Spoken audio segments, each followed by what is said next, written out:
In the left lane, Jeff Man, right lane,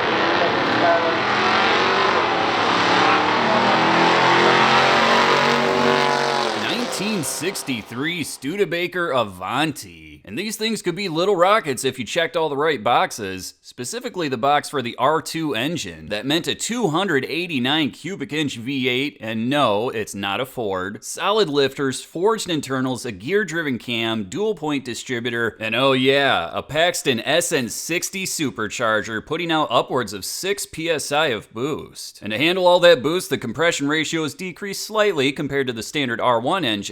It was 9-to-1. That hot little R2 engine was underrated at 289 horsepower and 303 pound-feet of torque. Hey, you want to hear this beast run?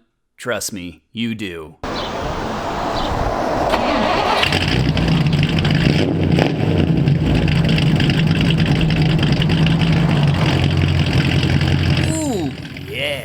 You could get a manual transmission, but this one features a 3-speed automatic. Under normal driving conditions, it starts in second gear and then it'll shift to third. But if you drop the hammer or if you shift it manually, it will start in first. I assume that's what the owner is going to be doing. Out back, you'll find a Dana 44 rear, and this one features a set of 373 gears. The weight of the 63 Avanti is rather impressive. This car with its driver is only 3,610 pounds. There's a reason you don't see many 63 Avanti R2s floating around, and that's because they didn't make that many. There were only 1,552 in total. Motor Trend tested an R2 Avanti in July of 1962. Just like our featured car, it had an automatic transmission and 373 rear gears. It ran 0 to 60 in 8 seconds and the quarter mile in 15.8 seconds at 91 miles per hour. If you want to see an expensive classic car, look no further. The base price of the Avanti was $4,370. The R2 package was another $210. The automatic transmission was $219, and then the twin grip differential was $43. That gives you a grand total of $4,842. Keep in mind, a 63 Corvette started at only $4,038, and this was 1963. Adjusting for inflation, this car would be $44,116 today, and I believe that makes this the most expensive car ever featured on the channel. Let's check out that competition.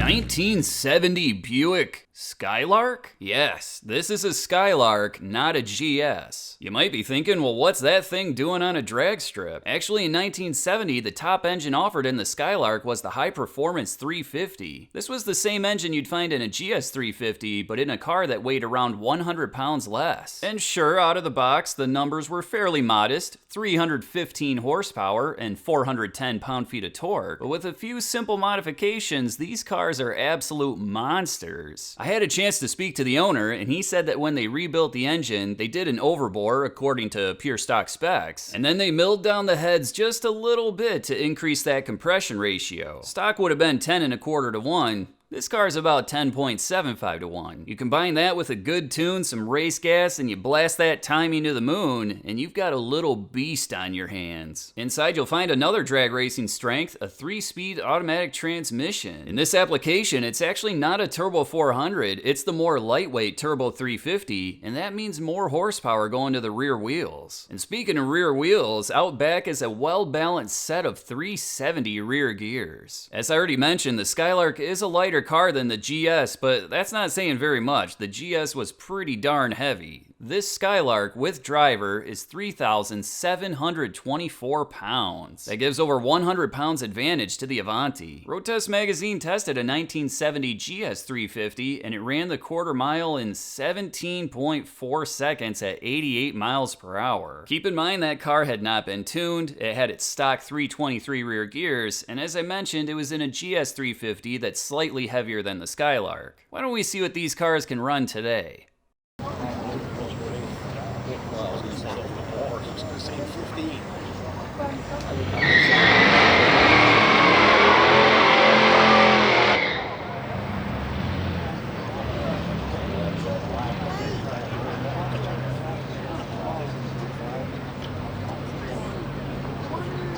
63 Stu in the left lane, 1970 Skylark 350, Turbo 350 in the right lane.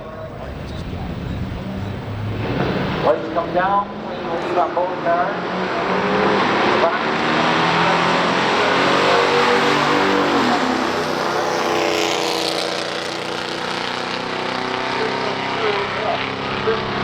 With a 9 at 100, so we're losing 1581 and 89. Don't know if it can.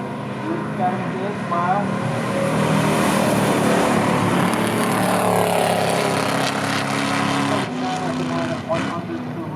In the first round, it's the Skylark that takes home the win, running 13.79 seconds at 100.15 miles per hour. In the other lane, the Studebaker looked like it had some issues off the line, running 15.81 seconds at 89.87 miles per hour. Let's check out round 2 and see if that Avanti can dig itself out of this hole. Camaro C28.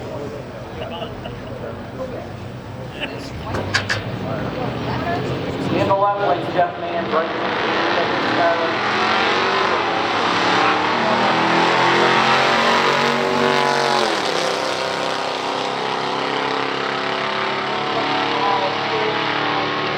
No, the wind does go to 1409 at 100 to a loose.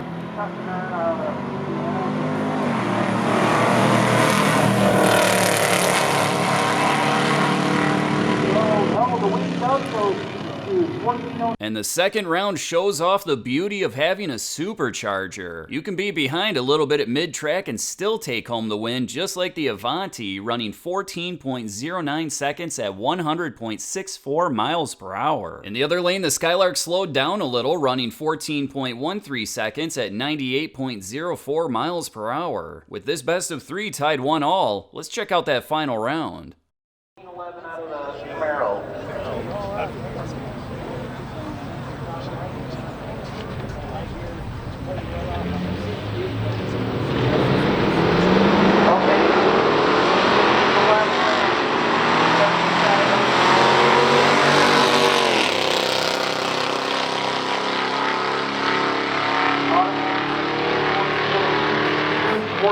At 100, Skylark 350, owned by Jeff Man.